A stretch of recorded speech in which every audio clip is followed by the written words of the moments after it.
ہمیں علی جعفر خان صاحب کیا کہیں گے آپ جنرل صاحب کے موقف پہ؟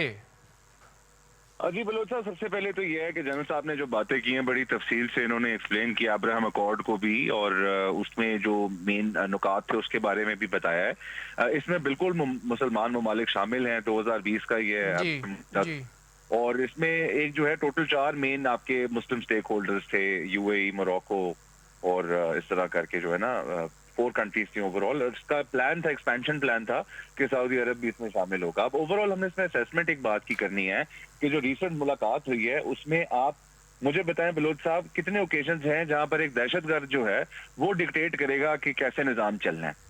بات یہ ہے کہ ہم ایک نون فیکٹ جانتے ہیں کہ اسرائیل ایک دہشت گرد ریاست ہے، ایک دہشت گرد اسٹیٹ ہے، اور 90% اسرائیل کے جو کانفلکٹس ہیں اس میں ری ایکشن نہیں ہوتا، پرووکیشن ہوتی ہے۔ یعنی 90% دنیا میں جہاں پر بھی اسرائیل ایز اے ملک انگیج کرتا ہے یا اس کے ڈسپیوٹس ہوتے ہیں، جی ان میں اسرائیل وہ ملک ہے جو سب سے پہلے آغاز کرتا ہے اس جی لڑائی کا یا اس جنگ کا۔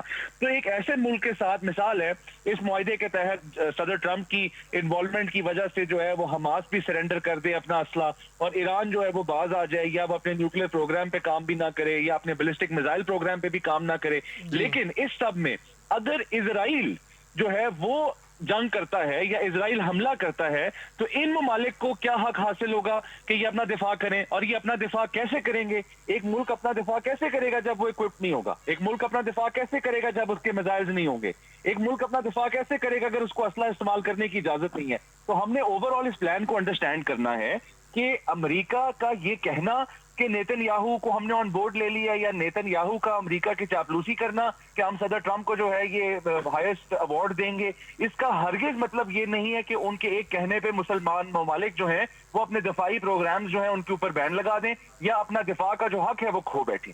آج دنیا کو اگر انہوں نے اعتماد دلانا ہے تو جی پہلے غازہ پلان کا جو فیز 1 تھا اس کی کمپلیشن کا انتظار کریں۔ سب جی سے پہلے دنیا کو اس بات پہ یقین دلائیں کہ غازہ جو ہے وہ نہ صرف ایک مرتبہ اپنے پاؤں پہ کھڑا ہوگا بلکہ آزاد فلسطین کا جو تصور ہے وہ جی ہمیں دنیا میں نظر آئے گا۔ جس دن یہ نظر آئے گا اور اسرائیل کی فورسز ڈائریکٹلی آن گراؤنڈ آپ کو غازہ میں نہیں نظر آئیں گی، اس دن نہ حماس انگیج کرے گا نہ ایران انگیج کرے گا۔ ابھی حال ہی میں اسرائیل اور ایران کی جو جنگ ہوئی ہے، یہ بیلسٹک میزائل جس کو بند کرنے کی بات کی جا رہی ہے، اسی نے ایران کو موقع دیا کہ ایران اپنی خود مختاری، اپنی سالمیت، اپنا دفاع کر سکے۔